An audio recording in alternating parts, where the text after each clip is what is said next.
வணக்கம் நண்பர்களே. கடுப்பேத்திய எடப்பாடி பழனிசாமி கப் சிப்புன்னு இருக்கும் அண்ணாமலை பாஜக கூட்டணிக்கு தற்போது இது நல்லதா? எடப்பாடி பழனிசாமி பாஜகவில் கூட்டணி வைக்கணும் அப்படின்னா ஒரு டிமாண்டை வச்சாரு. அங்க முக்கிய ஒரு புள்ளி இல்லைனா தான் நான் கூட்டணிக்கு வருவேன் அப்படின்னு ஒரு டிமாண்டை வச்சாரு. எடப்பாடி பழனிசாமி அதை சாதிச்சிட்டாரு. ஆனால் இன்னைக்கு எடப்பாடி பழனிசாமிக்கு என்ன நெருக்கடிகள், என்ன தலைவலி வரப்போகுது அப்படின்னா, ஒட்டுமொத்தமான பாஜகவுடைய தொண்டர்கள் எல்லாமே இன்னைக்கு பாஜகனுடைய தமிழகத்துல புதிதாக பொறுப்பேற்றிருக்கக்கூடிய நயினா நாகேந்திரன் பக்கம் பாஜகனுடைய தொண்டர்கள் இருக்கிறார்களா, அவருடைய ஆதரவுல இருக்கிறாங்களா? நயினா நாகேந்திரன் போகக்கூடிய கூட்டத்துக்கோ இல்ல பொது நிகழ்ச்சிகளுக்கோ நயினா நாகேந்திரனுக்கு பாஜகவுடைய தொண்டர்கள் வரவேற்பு இருக்கா அப்படின்னா அது ஒரு மிகப்பெரிய கேள்விக்குறியாக இருக்குது அப்படின்னு சொல்றாங்க. இன்னொரு பக்கம் பாஜகவுடைய தொண்டர்கள் எங்க போனாலும் அண்ணாமலையுடைய புகழ், அவருடைய அரசியல் பேச்சு, அவருடைய ஒவ்வொரு அசைவுகளும் அது குறித்து தான் ஒவ்வொரு இடத்துலையும் அண்ணாமலை பத்தியே பேசுறது நயினா நாகேந்திரனுக்கு அவருக்கு ஒரு நெருக்கடி, அவருக்கு ஒரு தலைவலி, புது பிரச்சனை. எடப்பாடி பழனிசாமி பாஜக கூட்டணியில் நம்ம போனோம் அப்படின்னா நமக்கு ஒரு மிகப்பெரிய சிக்கல்ல இருந்து மீண்டு வரலாம், தவிர்த்துக்கலாம். நம்ம பாஜக கூட்டணி இருக்கிறதுனால நமக்கு பல வகையில கட்சியை காப்பாத்திக்கலாம், சின்னத்தையும் கொடியையும் பல்வேறு விஷயங்களையும் நம்ம காப்பாத்தி வச்சுக்கலாம் அப்படிங்கிறதுல எடப்பாடி பழனிசாமி தீவிரமான ஒரு அரசியல் முன்னெடுப்பு எடுத்தார். அதனால யாரோ ஒருத்தர் பலிகடா ஆகணும் அப்படிங்கிற அடிப்படையில அண்ணாமலை பலிகடா ஆகிட்டார். ஆனால் அது பாஜகவுக்கு நல்லதா அப்படின்னு பார்த்தா அது பாஜகவுக்கு நல்லதோ இல்லையோ, ஆனா தற்போது பொறுப்பேற்றிருக்கக்கூடிய நயினா நாகேந்திரனுக்கு தலைவலி தான் அப்படின்னு பாஜகனுடைய தொண்டர்கள் சொல்றாங்க. காரணம் என்னன்னா, பாஜகனுடைய தொண்டர்கள் அண்ணாமலை பின்னாடி ஆதரவுல இருக்கக்கூடிய சூழல் இருக்கு. அவருடைய வாக்குகள் அதிமுக பாஜகவுக்கு விழுமா அப்படிங்கிறது மிகப்பெரிய கேள்விக்குறியாக இருக்கிறது. பாஜகவில் அண்ணாமலை இல்லாத இடத்துல எங்களுடைய வாக்குகள் இல்லை அப்படின்னு சொல்றாங்க. 2026 சட்டமன்ற தேர்தல் வருகின்ற போது அண்ணாமலை இப்படியே சைலண்டாகவே, மொத்தமாகவே அமைதியாகவே, முழுமையாகவே அமைதியாகவே இருப்பாரா அப்படின்னு ஒரு கேள்வி அதிக அளவுல இருக்கு. ஏன்னா தற்போது பாத்தீங்கன்னா ஒரு மாதம் ஆகிறது இந்த பாஜகவுடைய மாநில தலைமை பொறுப்பை மாற்றி அண்ணாமலை நீக்கி நயினாரை சேர்த்து அறிவிப்பு வந்ததுல இருந்து அண்ணாமலை எந்த நிகழ்ச்சியும் பெரும்பாலும் பார்க்க முடியல, சைலண்டா இருக்கிறாரு. அந்த சைலண்ட் பாஜகவுக்கு நல்லதா அப்படிங்கிறதுதான் மிகப்பெரிய கேள்வி. அந்த சைலண்ட்ங்கிறது ஒட்டுமொத்த பாஜகனுடைய தொண்டர்களும் சைலண்ட் ஆகக்கூடிய ஒரு சூழல் இருக்குமா அப்படிங்கிறதும் ஒரு பார்வை இருக்கு. இந்த பார்வையை உடைத்தெறியணும், இதை களை எடுக்கணும். இன்னைக்கு பாஜகவில் ஆதரவு மனப்பான்மையில் இருக்கக்கூடிய தொண்டர்கள், பல ஆண்டுகளாக பாஜக தொண்டர்களாக தொடரக்கூடிய தொண்டர்கள் இங்க அதிருப்தியில் இருக்கிறதுனால அதை எப்படி மீட்டெடுக்கணும், அதை எப்படி சரி செய்யணும் அப்படின்னு நயினா நாகேந்திரன் ஒரு அடுத்தபடியான ஒரு ஸ்கெட்சை போடுறாரு.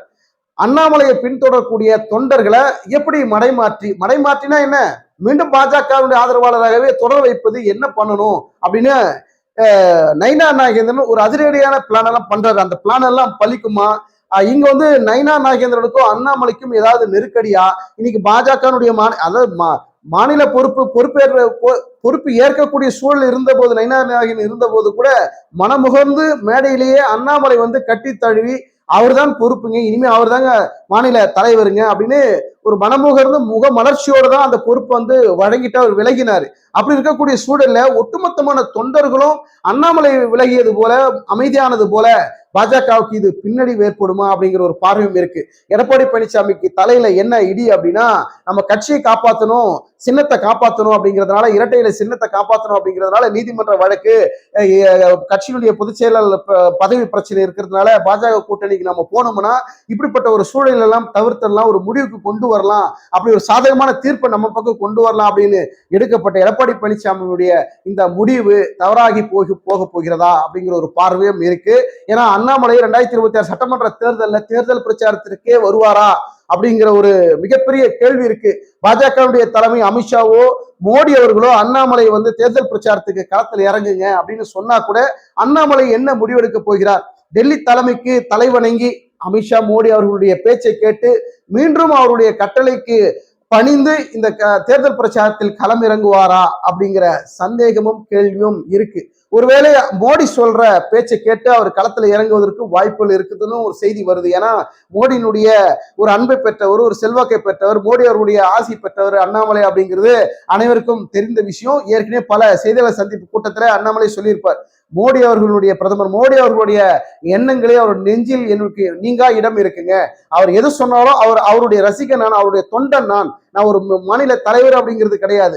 ஒரு அடிப்படை தொண்டனாக பாரத பிரதமர் மோடி அவர்களுடைய மனதில் நான் இருக்கிறது மிகப்பெரிய பதவிங்க அப்படின்னு அண்ணாமலை செய்தியாளர் மத்தியில பல தடவை சொல்லி இருக்கிறத நம்மளால பார்த்திருக்கிறோம். அப்படிப்பட்ட ஒரு சூழல்ல 2026 சட்டமன்ற தேர்தலில் பாஜகனுடைய மாநில தலைவராக இருந்த அண்ணாமலை தேர்தல் பிரச்சாரத்தில் களம் இறங்குவாரா?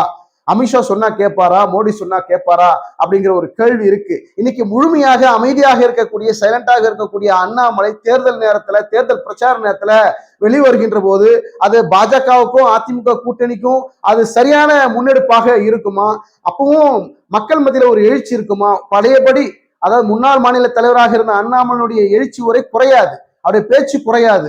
ஆனால் மக்கள் தொண்டர்கள் வந்து என்னன்னு நீங்க பொறுப்புல இருந்து நீங்க மாநில தலைவராக இருந்து நாங்க பின்னாடி வந்தா அது நல்லா இருக்கும். இப்ப மாநில தலைவர் பொறுப்பு வேற மாதிரி இருக்கு, உங்களை தான் நாங்க விரும்பணும், உங்களை பார்த்துதான் நாங்க அரசியலுக்கு வந்தோம், உங்களை பார்த்து நாங்க கட்சியில சேர்ந்தோம், நாங்க பாஜகனுடைய தொண்டராக இருந்தாலும் கூட அதன் பிறகு உங்களுடைய வருகைக்கு பிறகுதான் நாங்க அரசியலினுடைய ஆழத்தையே நாங்க புரிஞ்சுக்கிட்டோம், அரசியலுடைய விழிப்புணர்வு எங்களுக்கு தெரிஞ்சது.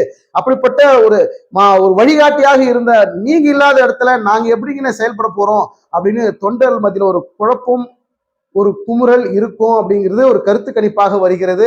பொறுத்திருந்து பார்க்கலாம். தொண்டர்கள் மத்தியிலும் சரி, பொதுமக்கள் மத்தியிலும் அவருடைய கருத்துக்களும் சமூக வலைதளத்திலும் நம்முடைய கடந்த கால வீடியோக்களிலும் கூட அப்படிப்பட்ட கருத்துக்கள் தான் நம்ம பார்க்க முடிகிறது. இந்த மனக்குமுறல்கள் நைனா நாகேந்திரன் சரி கட்டுவாரா?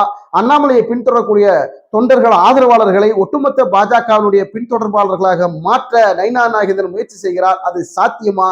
எடப்பாடி பழனிசாமி பாஜகவில் இருக்கிறதுனால அண்ணாமலைக்கு இப்படி ஒரு பின்னடைவு ஏற்பட்டக்கூடிய சூழல், அண்ணாமலை அமைதியானதற்கு சூழல் காரணம் எல்லாமே எடப்பாடி பழனிசாமி தான் அப்படிங்கிறது அனைவருக்கும் தெரிந்த விஷயம் அப்படிங்கிறது நம்மளால பார்க்க முடிகிறது. இப்படிப்பட்ட ஒரு கூட்டணி அதிமுக பாஜக கூட்டணி 2026 தேர்தலில் வெற்றி பெறுமா அப்படிங்கிறது மிகப்பெரிய கேள்வியாக இருக்கிறது. இந்த சூழல்ல தான் மிகப்பெரிய கருத்து கணிப்பெல்லாம் வருது. பாஜக அதிமுக கூட்டணிக்கு 43% 44% வாக்குகள் இருக்கு அப்படின்ற கருத்து கணிப்பெல்லாம் வருது. இன்னைக்கு பாஜக கூட்டணியில தலைமை தடுமாறுகிறது. தலைமைக்கு எந்த தலைமை நாங்க ஏத்துக்க மாட்டோம், ஏற்கனவே இருந்த தலைமை தான் வேணும் அப்படின்னு தொண்டர்கள் ஒரு பக்கம் அடம்பிடிக்கிறாங்க. இந்த பக்கம் அதிமுகவுல ஒற்றுமை இல்லை.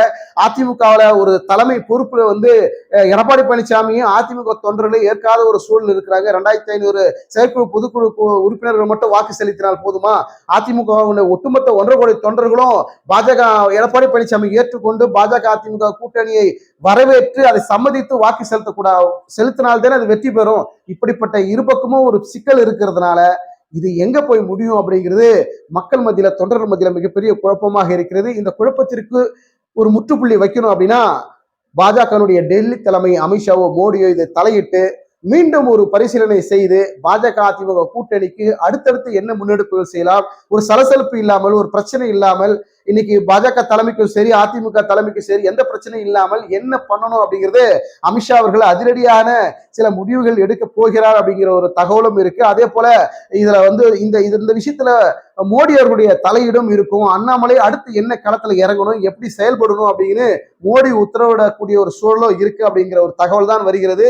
எது எப்படியாக இருந்தாலும் பாஜக அதிமுக கூட்டணியில அண்ணாமலை அவர் வெளிச்சத்துக்கு அவருடைய முகத்தை காட்டி தேர்தல் பிரச்சாரத்துல களம் இறங்குவாரா, இல்ல ஒரு அடிப்படை தொண்டனாக, அடிமட்ட தொண்டனாகவே இருந்து பணியாற்றுவாரா, இல்ல வேற பொறுப்பை வழங்கி, ஏற்கனவே ஒரு பொறுப்பு வழங்கி இருக்கிறாங்க, அந்த பொறுப்பு அண்ணாமலைக்கு பொருத்தமில்லாதது அப்படின்னு பாஜக இருக்கக்கூடிய அண்ணாமலையை பின்தொடரக்கூடிய வெறித்தனமான தொண்டர்களுடைய மனக்கும்பலாக இருக்கிறது. பாஜகவுடைய டெல்லி தலைமை அதிரடியாக ஒரு சில முடிவுகளை எடுக்கும். அதனாலதான் அண்ணாமலை சைலண்டா இருக்கிறாரு, அமைதியா இருக்கிறாரு. முழுமையாக விலகி இருந்தாலும் கூட பாஜகவுடைய டெல்லி தலைமை சில முடிவுக்காக கட்டுப்பட்டு இருக்கிறார் அண்ணாமலை அப்படிங்கிற ஒரு தகவலும் வருது. பொறுத்திருந்து பார்க்கலாம். 2026 சட்டமன்ற தேர்தலில் பாஜக அதிமுக ஒரு மிகப்பெரிய வலுவான பலமான கூட்டணி அமைத்து மிகப்பெரிய ஆட்சி மாற்றத்தை ஏற்படுத்துமா, திமுகவுக்கு மாற்றாக ஒரு வலுவான மெகா கூட்டணி உருவாக்குமா அப்படிங்கிறது மிகப்பெரிய எதிர்பார்ப்பாக இருக்கிறது. பொதுமக்களுடைய ஒரு மனக்குமுறல் என்ன அப்படின்னா, ஒரு அதிருப்தி வாக்குகள், திமுக அதிருப்தி வாக்குகள், பாஜக அதிருப்தி வாக்குகள், இப்படி இந்த வாக்குகள் எப்படி சிதறி யாருக்கு வாக்குகளாக பதிவாக போகிறது அப்படிங்கிறது மிகப்பெரிய எதிர்பார்ப்பாக இருக்கிறது. உங்களுடைய கருத்துக்களை கமெண்ட் செக்ஷன்ல பதிவு பண்ணுங்க. அண்ணாமலையுடைய வருகை மீண்டும் பாஜகவுக்கு தேவைன்னு பாஜகவுடைய தொண்டர்கள் மட்டுமல்ல, எந்த கட்சியும் சாராத பொதுமக்களுடைய கருத்துக்களாகவும் இருக்கிறத நம்மளால பார்க்க முடிகிறது. உங்களுடைய கருத்துக்களை கமெண்ட் செக்ஷன்ல பதிவு பண்ணுங்க. அப்படியே நம்மளுடைய வீடியோக்கு ஒரு லைக் போட்டுட்டு உங்களுடைய கருத்துக்களையும் பதிவு பண்ணுங்க. முதல் முறையா பார்க்கக்கூடிய நம்முடைய பார்வையாளர்கள் நம்முடைய புதுவரவு சேனலை சப்ஸ்கிரைப் செய்து விட்டு ஒரு லைக் பட்டனை போட்டுட்டு உங்களுடைய கருத்துக்களை கமெண்ட் செக்ஷன்ல பதிவு பண்ணுங்க. மீண்டும் அடுத்த ஒரு வீடியோவில் சந்திப்போம். நன்றி, வணக்கம்.